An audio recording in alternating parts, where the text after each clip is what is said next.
for Atlanta, and all of Georgia. You know, I'm supporting Vice President Harris because she fights for everyone's rights, for freedom. And it doesn't matter where you're from. She has a vision for our country that includes everyone. A vision that supports small businesses, invests in our health, in our communities, and gives everyone a chance to get ahead.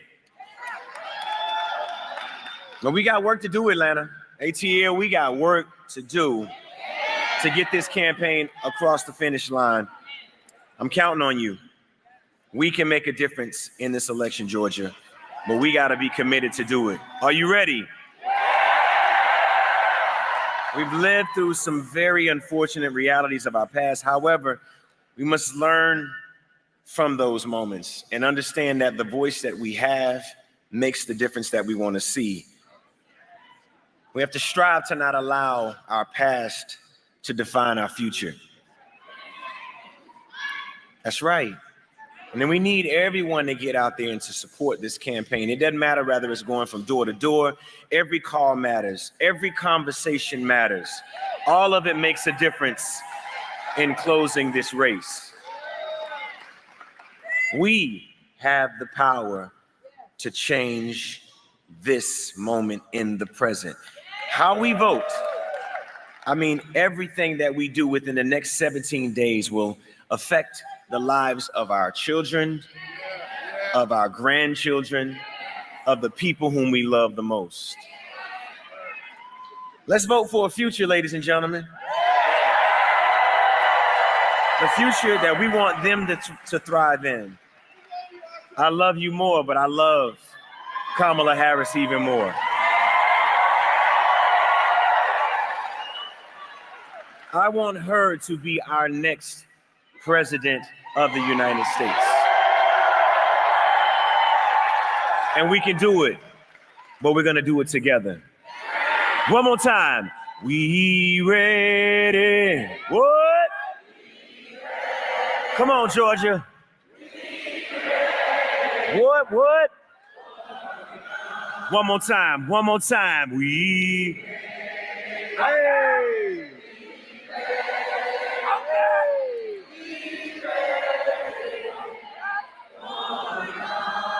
Thank you so much. Vote early. Let's do this. Thank you.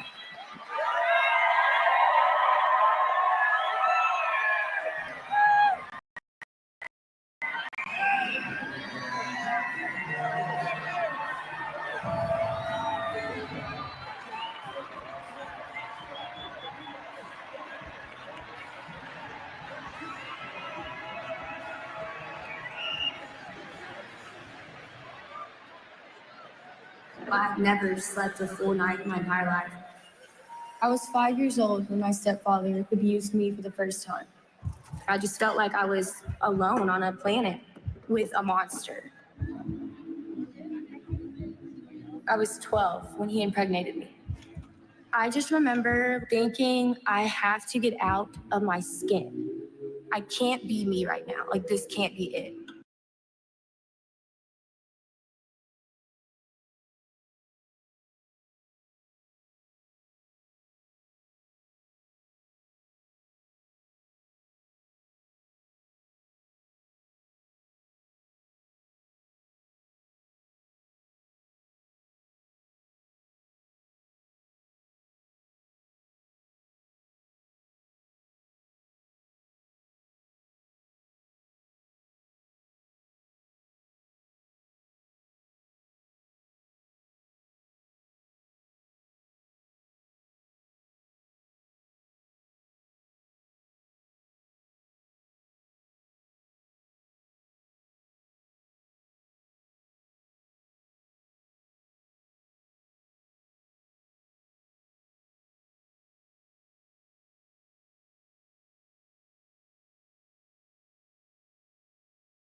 Detroit. Wait, which one? Hello? Can y'all hear me? I'm so happy to be back in Detroit. You know, all the best things were made in Detroit. Coney dogs, Fago, and Lizzo. I'm so proud to be from this city. You know, they say if Kamala wins, then the whole country will be like Detroit. Okay? Proud like Detroit. Resilient like Detroit. We're talking about the same Detroit that innovated the auto industry and the music industry. So put some respect on Detroit's name, okay? I'm proud to say that I voted early, and I voted for Kamala Harris. They say voting is not a love letter, it's a chess move. You can't hear me? Oh, then we gotta run this back. Hello? Turn me up. Turn up the music. Turn down the light. I got a feeling. Can y'all hear me all right? Thank you so much. All right, I'm running it back from the top because y'all need to hear this. What up, though? They say if Kamala wins, then this whole country will be like Detroit. Well, I say proud like Detroit. I say resilient like Detroit. This is the same Detroit that innovated the auto industry and the music industry. So put some respect on Detroit's name. I'm proud to say that I voted early, and I voted for Kamala Harris. They say voting is not a love letter, it's a chess move. Well, I feel like voting early is not just a chess move, it's a power move. There's a lot of people who feel, There's a lot of people who feel like their vote doesn't matter, but I say to that, if your vote didn't matter, then voter suppression would not exist. If your vote didn't matter, they wouldn't discourage young people from going to the polls. If your vote didn't matter, our parents and our grandparents would not have marched and fought for our right to vote. And also, you live in the great state of Michigan. This is the swing state of all swing states. So every single last vote here counts. I love this country, and I love you. Whether you're a Democrat or Republican or neither, you deserve a president who listens when you speak. You deserve a president who respects when you protest. You deserve a president who understands that their job is to be a public servant. And Kamala Harris has dedicated her entire career to public service, from DA to VP, and I think Mrs. Commander-in-Chief has a nice ring to it. There are some who say that America is not ready for a woman president. Well, to that I say, look to Detroit. The CEO of GM, Mary Barra, that's a woman. The CEO of Avalon Village, Mama Shu in Highland Park, building communities for the future, that's a woman. So if you ask me if America is ready for its first woman president, I only got one thing to say. It's about damn time! It's about damn time! I love you all. God bless you. God bless America. And I will see you at the polls, baby. Let's go!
Please welcome Lieutenant Governor Garland Gilchrist.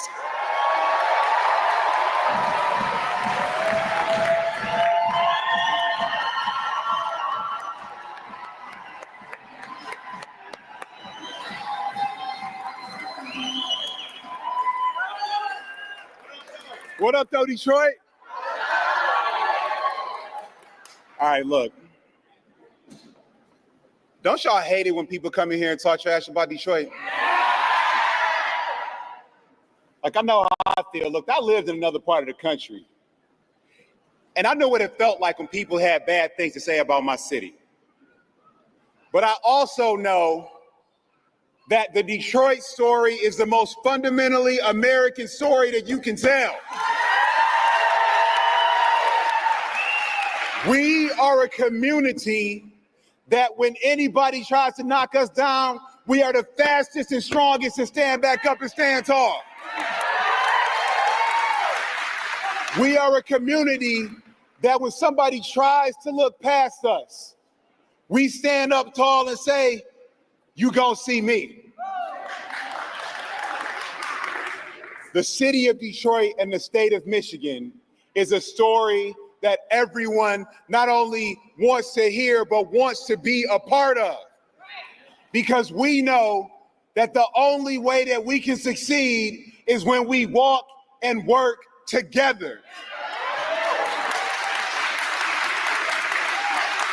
That is exactly what is gonna happen when everybody sees this Detroit story that we tell between today and November 5th, when we vote like we've never voted before. So when I say stand tall, Detroit, I want you to say vote. Stand tall. Stand tall. Stand tall. Stand tall. Let's talk about what we're voting for. We are voting to make sure that we all have a place in this economic future that includes everyone. That means more money in our pockets and in our pensions. Who got a pension? I'm a millennial. I wish I could get a pension, y'all, for real.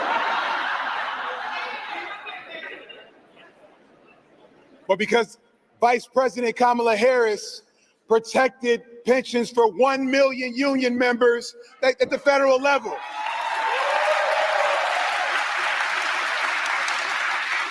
We are voting to have health in our communities. You see, we've seen health disparities that we fought with for generations. But in Michigan, we were the only state that said we will not accept health disparities in COVID-19. Vice President Harris will launch an initiative to address health disparities for Black women and Black men, because she wants us all to have access to a dream of health and wealth. That is what we are voting for in this election.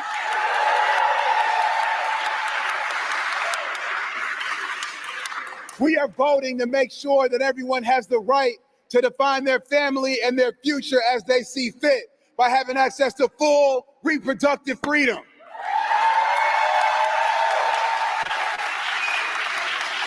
We are voting to have a president who understands and will actually say the phrase environmental justice, because she knows that too many people in Detroit lose power or have their basement flood when it rains just a little bit. But she also knows that we have a role to play in defining this clean energy future with the jobs and the companies and the people of today and tomorrow. We have a chance to vote early, and I want you to vote now so that you can then spend the rest of your time between now and November 5th talking to somebody else about what's at stake in this election. That's the conversation we're gonna have every day for the next 17 days. We have an opportunity to help people step into their power. So will you invite someone to join this movement? Will you invite someone to step into their possibility? The votes that we cast in Detroit will reverberate and echo not just across Michigan, but across America. Because how goes our turnout, that's how goes Michigan's turnout. And how goes Michigan, so goes America. So thank you, Detroit, for stepping up, for stepping in, for fighting back. Let's stand tall, let's vote for Kamala Harris, Tim Walz, Alyssa Slotkin. Let's win everything for Michigan and America. Thank you, God bless you. Let's go win.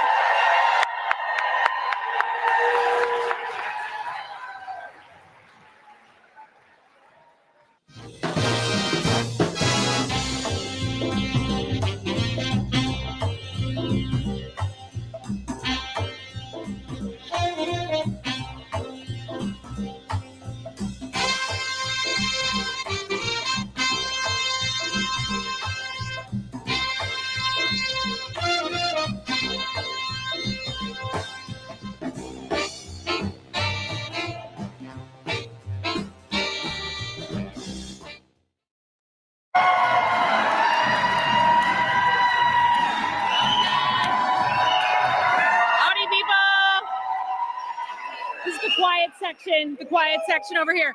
Hello, Detroit, Michigan. I think she's close. She's close. So I'm not going to keep you long, but it is my honor, my privilege to be your nominee for the United States Senate here in Michigan. It is awesome to be here, and it is awesome to be on this crazy tour. Has anyone ever seen, for the older folks in the audience, has anyone ever seen this many candidates be here in Michigan this often? No. We've never, I don't think anyone's ever seen this. I'm not sure any state ever has seen this many people, like Trump and Harris literally passing each other in the night yesterday in Oakland County. I think we know which speech was stronger yesterday. But I just want to say I've been on this kind of ride here, but it is important to remember that there is one side who says something and the other side that does something. Every single time. And people show you who they are through their actions, not just their words when they want your vote, right? So we're not going to be snookered. We're not going to be bamboozled. We're not going to be just sucked in to this idea that someone can just tell us what we want to hear in the middle of the election cycle. One side talks about infrastructure, the other one doesn't. One talks about returning supply chains to the United States, the other one doesn't. One talks about protecting your rights, the other one does it, right? And that's the big one. We know that's going on here in Michigan right now, right? We did our job in 2022. We codified Roe v. Wade in our state constitution. We did our job. But now the other side of the aisle, including the guy I'm running against, Mike Rogers. Yeah. No, we don't boo. We don't boo. We win. We win. There we go. There we go. Okay. So now, after 20 years of voting for every bill, every ban, every restriction on a woman's right to choose, now he's put his finger in the wind and he says, oh, I don't think the ladies like it so much when we take away their rights, right, ladies? We don't like it when granddaughters have fewer rights than their grandmothers. And so they now change their talking point. Now they say, don't worry, I'm going to protect you. I'm never going to do all that stuff again. Don't worry. Please, again, do not believe them. Do not trust them with your rights. If they're willing to take one away, they're willing to do a lot of other things. So we're not going to get bamboozled. We're not going to get snookered. Okay, last thing, with all these candidates in town, you're getting to see two different visions of America. We know that. The path is going to separate in the woods here on November 5th. You can start voting today, which is amazing in the city of Detroit. And thank you to our clerks and our Secretary of State. But the path is going to split. And we have a choice of who we want to be. So what I'd ask you to do is wear your patriotism on your sleeve between now and the election. You are here because you love your country and you want it to be better. You know it can be better. We know that we are better than the politics currently represent. And we want good things for our kids and our grandkids. So wave the flag and do not give an inch to the pretenders who wrap themselves in the flag and then spit on the very values that it represents. Don't give an inch to them. Don't give an inch. So thank you for coming out. Thank you for caring about your country and your community. Thank you for showing other people the way. We know that we're going to be all right. We're within the margin of effort to win this election. If we work for it, we're going to win it. We don't work for it, we're not going to win.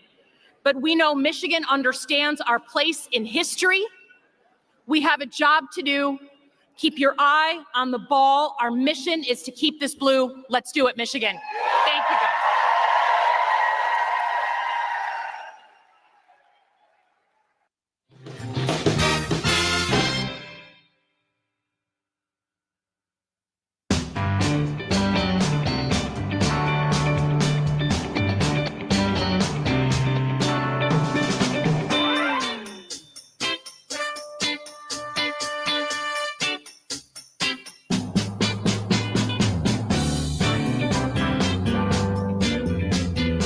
Please welcome to the stage Maxon Kirkpatrick.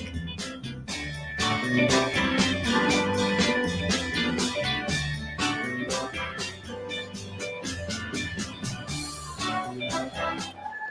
right. Hello, Detroit. How are y'all doing? All right. My name is Maxon Kirkpatrick. I am a born and bred Michigander, a fellow on the Michigan One campaign, and president of Students for Harris Walls at Wayne State University. This will be the first time I ever get to vote in a presidential election, and I truly cannot think of a more important race to cast my first ballot in. Michigan, we have to bring this home. On one side, we have Kamala Harris, someone who has spent her whole life fighting for the people, who is running to build an opportunity economy. We have to bring this home. To bring down costs for us and to protect our fundamental rights. On the other, you have Donald Trump. Yeah, who's more extreme than he has ever been, and he's only running to get power for himself. Yeah. As a student and a first-time voter, I am truly frightened by a world with Donald Trump in charge. Yeah. His extreme Project 2025 would throw our country into chaos. It would ban abortions nationwide. It would eliminate the Department of Education. It would gut the power of labor unions, scrap the Affordable Care Act, and give Trump nearly unlacked power to do whatever else he wants to do. My future and the future of students are at stake. But we have another choice. And that is why I'm so excited to have casted my ballot for the first time already. If we do the work over the next 17 days, we can send Kamala Harris to the White House. Kamala Harris has brought home real results for Michigan, and that's what she'll do if she wins in November. She will never let a national abortion ban law here in Michigan. She will always fight for our jobs, and she's working to forgive billions in student loan debt. But most of all, she has given us a vision for a bright future, one that leaves behind the hate and division of Donald Trump, once and for all, and charts a new way forward for America. So, Detroit, it is my honor to welcome to the stage your Vice President and the next President of the United States, Kamala Harris.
Thank you so much. Hey, Detroit.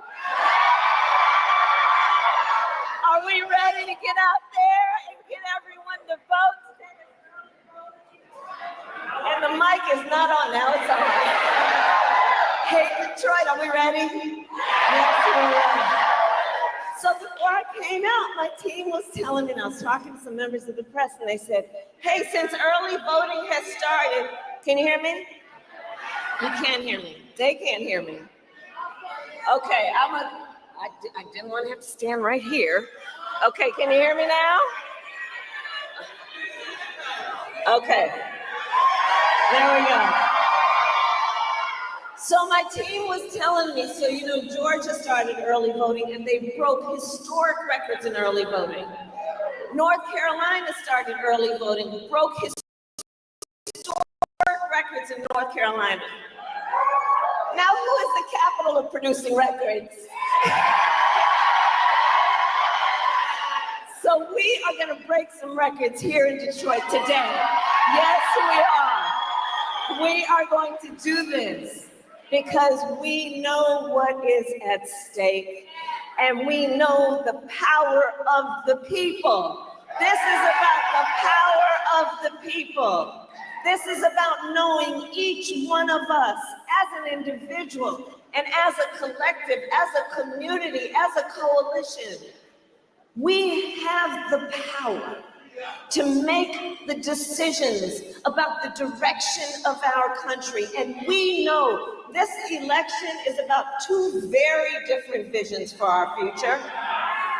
Ours focused on the future, focused on our young leaders, focused on possibility, understanding the ambitions and the aspirations and the dreams of the American people.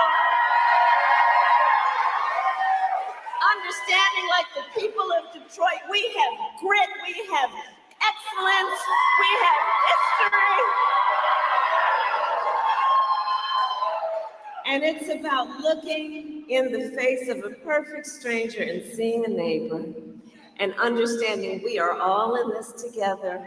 We all have so much more in common than what separates us. And we are gonna fight for this country we love. We are in this to win it. And we know, look, if the race is tight, it's gonna be hard work, but we like hard work. Hard work is good work. And we will win. And we will win. So you all are here taking time out of your busy lives and all your other obligations, and I thank you so very much. And I know, and I know what today is. We're here because this is a working day. We're ready to get out there. We're ready to walk the neighborhood. We are ready to talk with our neighbors and our friends and just the people that we see and remind them they are important and that we are so optimistic about our new generation of leadership for America and what we will do together. That is about investing in working people, in middle-class people, in our children, what we do in terms of caring about the education of our children, which is why we're not falling for the other guy trying to get rid of the Department of Education and Head Start. Because we know what we stand for. We stand for the idea that the true measure of the strength of a leader is not based on who you beat down, it's on who you lift up. And these are the things that we stand for as a community of people that understand the importance of caring and kindness, who understand the importance of having a leader who speaks truth and is not so self-consumed. You know, I keep talking about somebody needs to just watch his rallies if you're not really sure how to vote. Because he spends full time talking about himself and mythical characters, not talking about the working people, not talking about you, not talking about lifting you up. And so as we spend these next 17 days, we're gonna go vote today. We're gonna remind people to vote. We're gonna register folks to vote. We're gonna email, text, phone call, knock on doors. And we're gonna remind people of what is at stake. And with that, I want to thank incredible leaders from Michigan who are here, the Lieutenant Governor, Garland Gilchrist. He always stands above the crowd. We have Representative Slotkin, who is here, who we will send to the Senate in November. Representative Thundar, who is here, Wayne County Executive Evans, Mayor Duggan, and all of the National Labor Union presidents who are here. And let's not forget the most phenomenal LIZZO. So to everyone who's here, I'm not going to spend any more time on the stage because we got work to do. We have 17 days to get this done, and we're not going to be able to get these 17 days back. And what I think we all know is on election day, we don't want to have any regrets about what we could have done these next 17 days. And on November 5th, and at the end of that day, we're going to look at each other and we're going to say, yes, the power was with the people, and we made a difference. And that's the beauty of who we are as a nation. We know we can make a difference because the power is with the people. God bless you. Thank you. I'll see you out there. Thank you all.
Can we give it up for Tyler?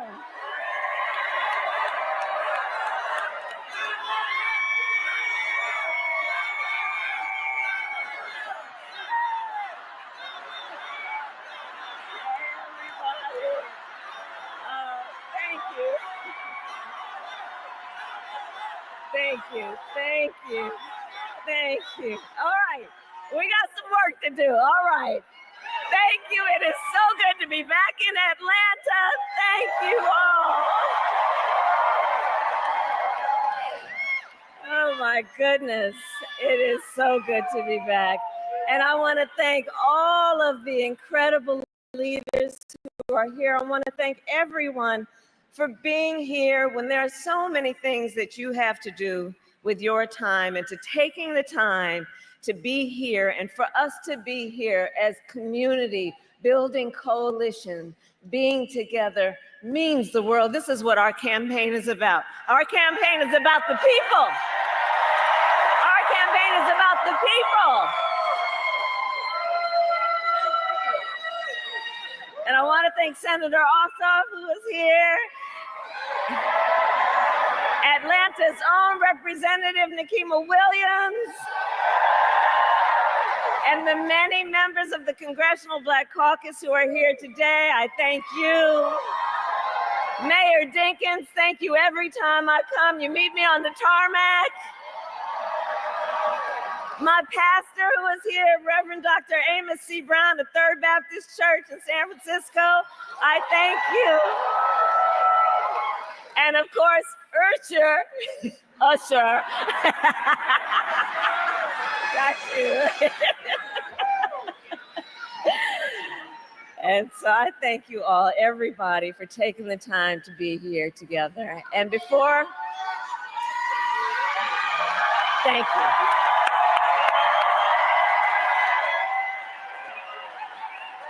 Thank you all.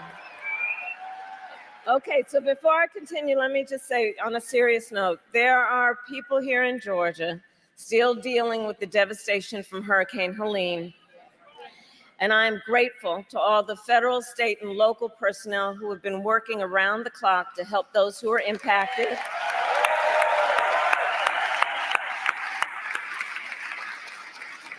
As we know, this recovery will take time, and we will stand with Georgia and everyone across the Southeast who are impacted by these recent storms for as long as it takes to rebuild. Thank you.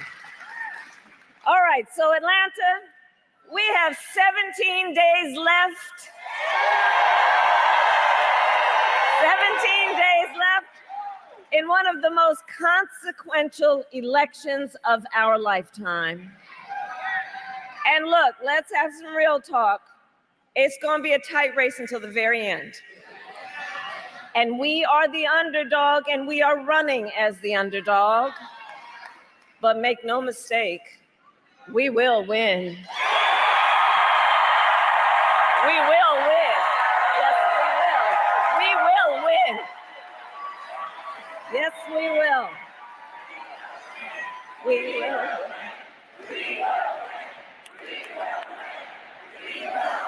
We got the old school. And we will win. And we will win because we understand what is at stake. This election is about two very different visions for our nation. One, Donald Trump's, who is focused on the past, and ours that is focused on the future. Ours that is focused on bringing down the cost of living, investing in small businesses and entrepreneurs. By the way, I love our small businesses. Can I see the small business leaders and entrepreneurs who are here?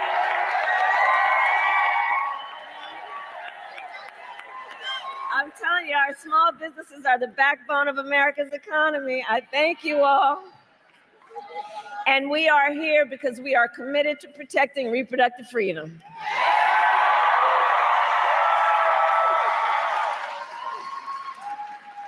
But none of that is what we hear from Donald Trump. Instead, it is just the same old tired playbook over and over again. He has no plan for how he would address the needs of the American people. He is only focused on himself. And now he's ducking debates and canceling interviews because of exhaustion.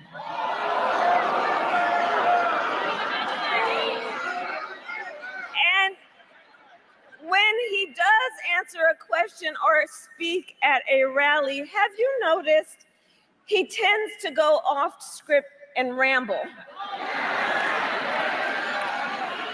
And generally, for the life of him, cannot finish a thought. And he has called it the weave. But I think we here will call it nonsense.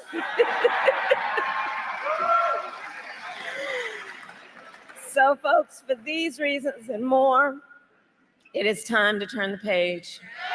It's time to turn the page. And America is ready to chart a new way forward.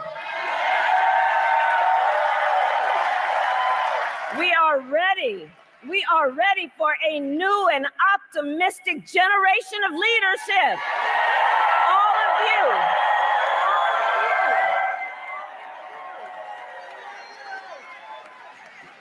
Which is why Democrats, Republicans, and independents are supporting our campaign. In fact, Earlier this week, over 100 Republican leaders from across the country joined me on the campaign trail, including some who worked in Donald Trump's administration. And I believe, as I travel our country, Americans really want a president who works for all the American people. All the American people, who understands that the vast majority of us have so much more in common than what separates us. Right? Folks are exhausted with someone trying to have Americans point their fingers at each other. We're exhausted with it. That's why I say it's time to turn the page on that. Let's turn the page and have a president who cares about all the people. And you all know I've only ever in my career had one client, the people, the people.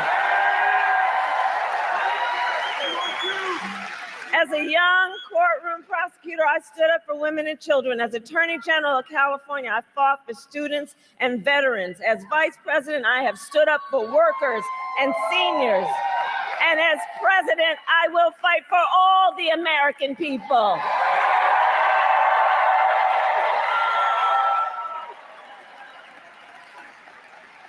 And together, we will build a brighter future for our nation. Together, we will build a brighter future that includes what I call an opportunity economy, so that every American has the opportunity to own a home, to build wealth, to start a business. And to build that opportunity economy, we've got to bring down the cost of living. Because while inflation is down and wages are up, prices are still too high. You know it and I know it. And so I have laid out a comprehensive plan to lower the cost that you pay on everything from prescription medication to groceries. And this will be my focus every single day as President of the United States.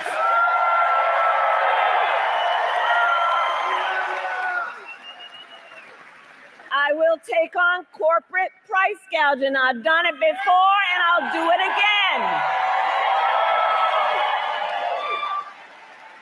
I will give a middle-class tax cut to 100 million Americans, including $6,000 during the first year of a child's life. And I'm going to tell you why.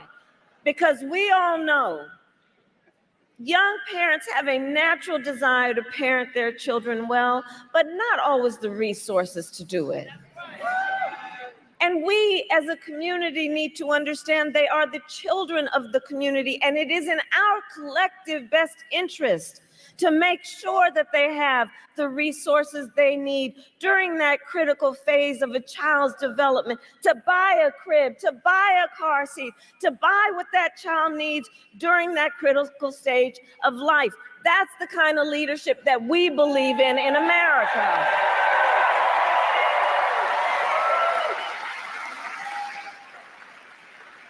I have a plan to bring down the cost of housing by building more homes and taking on those corporate landlords who are unfairly buying up properties and increasing rental prices. We know what's happening. My plan will lower the cost of starting a small business, including by increasing the tax deduction for entrepreneurs from $5,000 to $50,000.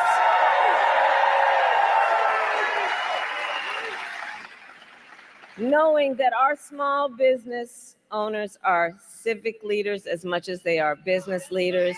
They mentor, they hire locally, they are part of the cultural fabric of our communities and deserve to be lifted up in every way. Under my opportunity economy, I have a plan to lower health costs and healthcare costs for people as they age, so they can grow old with dignity and so their families are not financially crushed by the cost of home care. Because look, let me tell you, y'all may know this, it's a personal story. I helped take care of my mother when she was sick. I took care of my mother when she was sick. And for any of you who is taking care of an elder relative, you know that's about love and it's about care. It's about trying to cook something for them that they feel like eating. It's about trying to help them put on clothes that won't irritate their skin, help them put on a sweater. It's about from time to time trying to think of something that will put a smile on their face or make them laugh. It's about dignity. It's about dignity. But what we know is that right now we have so many people who are doing that and raising small children at the same time. We call it the sandwich generation. And unless you got a lot of money to be able to hire somebody to help, then folks are looking at the potential of having to leave their job, which is losing a source of income, or worse even, having to spend down whatever might be their savings to be able to qualify for Medicaid. That's not right. That's not right. So my plan includes allowing Medicare to cover the cost of home health care for our seniors. It's a matter of dignity. Dignity. And so I share some of these details with you to just let you know what you already know. I will always put the middle class and working families first. I always will. I come from the middle class, and I will never forget where I come from. I will never forget where I come from. Now, Donald Trump, you know, here I go. Now, Donald Trump, well, he has a different plan. Just Google Project 2025. Now, I say it every time, but I just have to say it again. Can you believe they put that thing in writing? They put it in writing. They published it. They bound it and handed it out. And when you read it, you know it is a detailed and dangerous blueprint for what Donald Trump will do if he is elected president. Donald Trump will give billionaires and corporations massive tax cuts. Like he did it last time, he would do it again. He would cut Social Security and Medicare. He would get rid of the thing we all fought so hard for, that $35 a month cap on insulin for our seniors. Read that plan and you'll see they'll make it easier for companies to deny overtime pay for workers. And he will impose what I call a Trump sales tax, because he has an intention of putting an at least 20% tax on everyday necessities, which economists have estimated would cost the average person more than $4,000 more a year. And on top of all of this, Donald Trump intends to end the Affordable Care Act with no plan to replace it. Oh, y'all like the debate. He has, quote, concepts of a plan.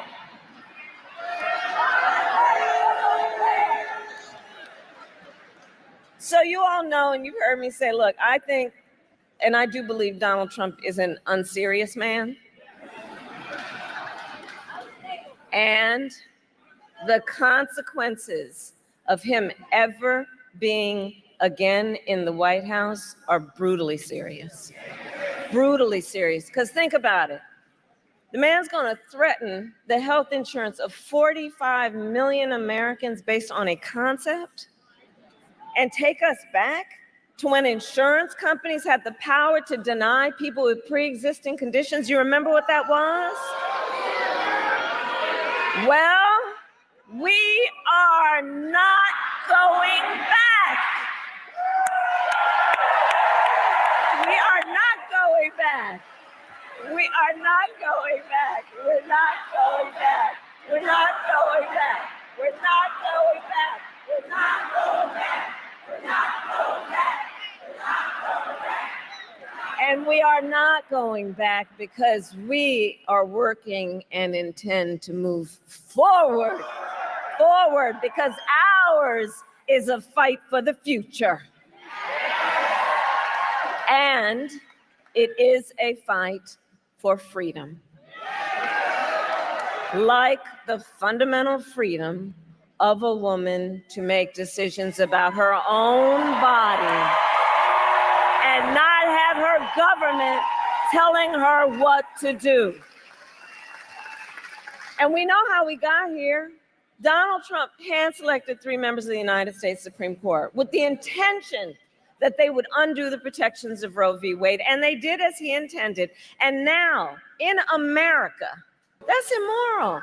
And let us agree, one does not have to abandon their faith or deeply held beliefs to agree the government should not be telling her what to do. Not the government.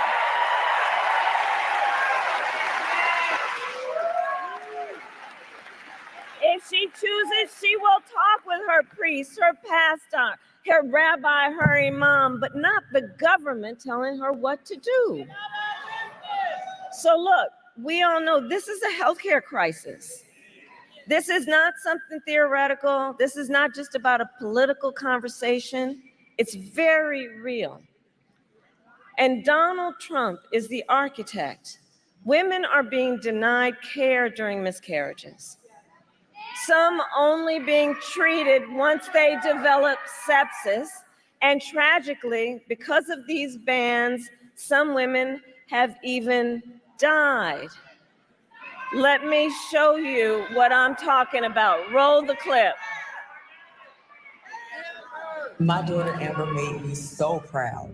She was having complications. And tonight we are learning more about the death of Amber Thurman. The death of Amber Thurman was likely preventable if she'd had access to abortion care in her home state of Georgia. What happened to her was preventable. My daughter is gone because of what Donald Trump did. For 54 years, they were trying to get Roe v. Wade terminated, and I did it, and I'm proud to have done it. It's nothing good enough to bring her back. Her life is over. I've never been a political person, never. I'm voting for Kamala Harris because she showed me she really cared. I felt her sincerity, and I felt her strength. We will speak her name, Amber Nicole Thurman. I felt her compassion. We will never get Amber back, but we can make sure this never happens again. I'm Kamala Harris, and I approve this message.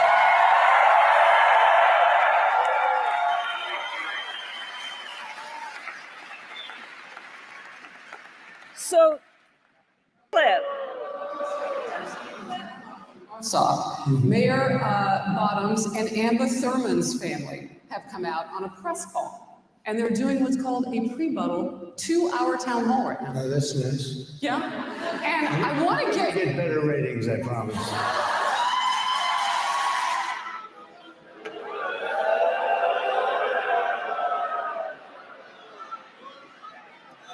You know, we talk and we care about things like dignity. We understand that the real, well, I hear you, but you know, the thing, you know what, the court's gonna take care of that. We're gonna take care of November. We're gonna take care of November. We're gonna take care of November. But here's the thing. A grieving family, including her parents, Shanette and Andre, are here with us tonight.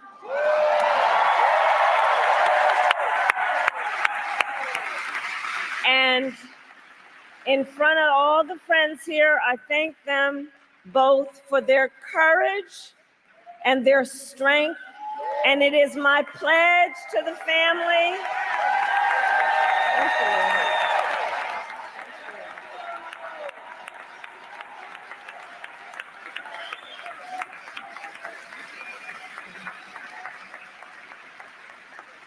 And I have pledged to the family, it is my pledge to everybody here, when Congress passes a bill to restore reproductive freedom nationwide, as President of the United States, I will proudly sign it into law. I will proudly sign it into law. So there's so much at stake. And, you know, I'm traveling the country, and everybody here knows across our nation, we are witnessing a full-on assault on other hard-fought, hard-won fundamental freedoms and rights. Like right here in Georgia, the freedom to vote, right? The freedom we are seeing in so many places in our country, an attack on the freedom to be safe from gun violence. The freedom to love who you love openly and with pride.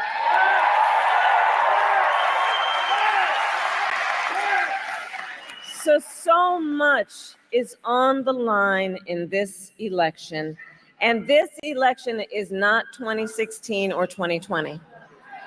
The stakes are even higher for obvious reasons, including because just a few months ago, the United States Supreme Court basically told the former president he is effectively immune no matter what he does in the White House. And just think about this, right? So before that ruling just a few months ago, at least there was some possibility of threat of consequence for misbehavior, right? For breaking the law. But just imagine now, Donald Trump with no guardrails. He who has vowed that he will be a dictator on day one. He who calls Americans who disagree with him the enemy from within. Understand where that comes from in history. And says he would use the American military to go after American citizens. He who has called for the termination, I quote, of the Constitution of the United States of America. And let us be very clear, someone who suggests that we should terminate the Constitution of the United States should never again stand behind the seal of the President of the United States of America. Never again. Never again. Never again.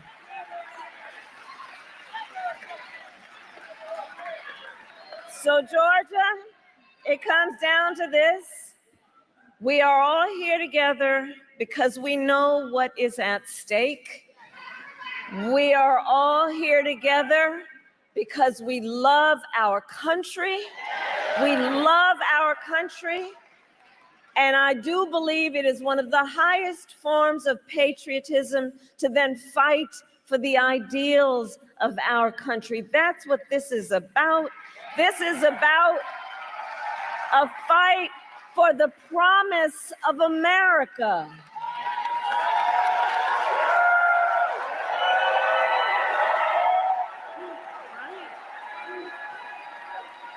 Right. And the extraordinary, great Congressman John Lewis reminded us that democracy is not a state, it is an act. It is an act. So Georgia, now is our time to act. The baton is in our hands.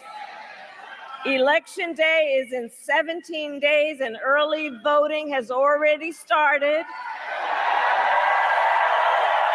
You guys are setting some records, by the way. And so now is the time to make your plan to vote. Make your plan. Go to iwillvote.com and get all the information you need.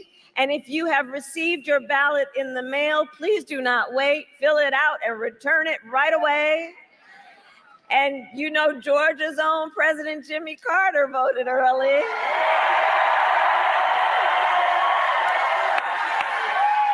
Bless him. Just days after his 100th birthday. So look, if Jimmy Carter can vote early, you can too.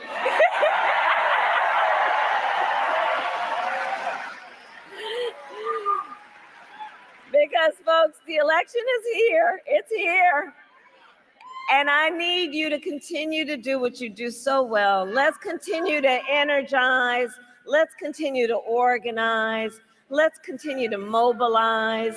And let's remind folks that your vote is your voice and your voice is your power. And so, Georgia, I ask you, are you ready to make your voices heard? Do we believe in freedom? Do we believe in opportunity? Do we believe in the promise of America? And are we ready to fight for it? And when we fight, we win. God bless you, and God bless the United States of America.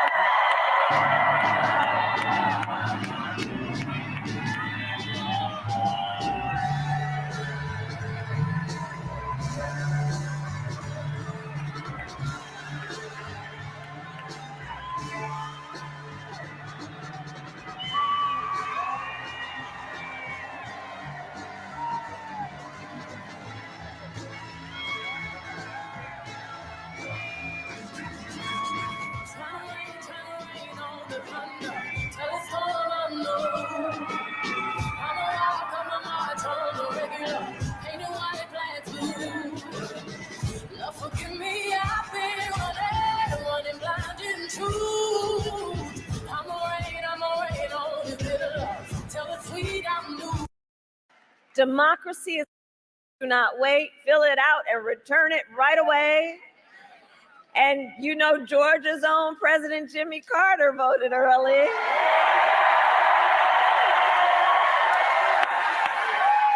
Bless him. Just days after his 100th birthday. So look, if Jimmy Carter can vote early, you can too.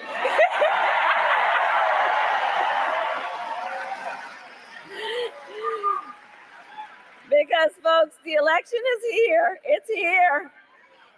And I need you to continue to do what you do so well. Let's continue to energize. Let's continue to organize. Let's continue to mobilize. And let's remind folks that your vote is your voice and your voice is your power. And so, Georgia, I ask you, are you ready to make your voices heard? Do we believe in freedom? Do we believe in opportunity? Do we believe in the promise of America? And are we ready to fight for it? And when we fight, we win. God bless you, and God bless the United States of America.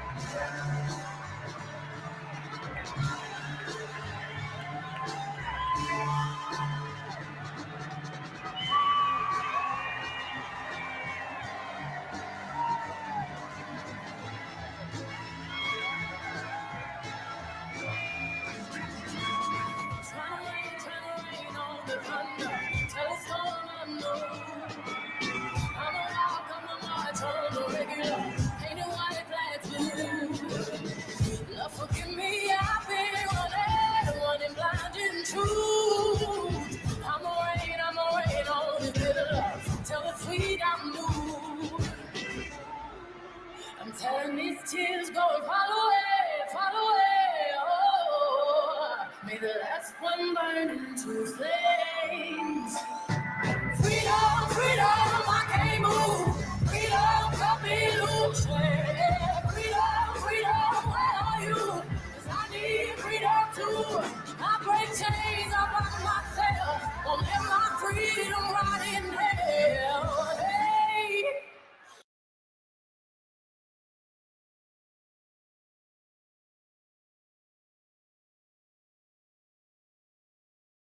Well, it turns out, I believe like 8 million people watched the Fox interview. I've heard a number from 7 million to 8.2. And they got to see everything all at once in one moment. I actually think it was one of a more important moment in political history, modern political history, than we could have imagined when it actually happened. But as I look back at it, what she was able to do in that one moment when she called out Brett Baier for showing the wrong clip, for misleading the American people, she was able to point again to Donald Trump's threat to go after his political adversaries with the military and show how a friendly media network that bends to his will play to him in even avoiding stories. So they show completely the wrong clip.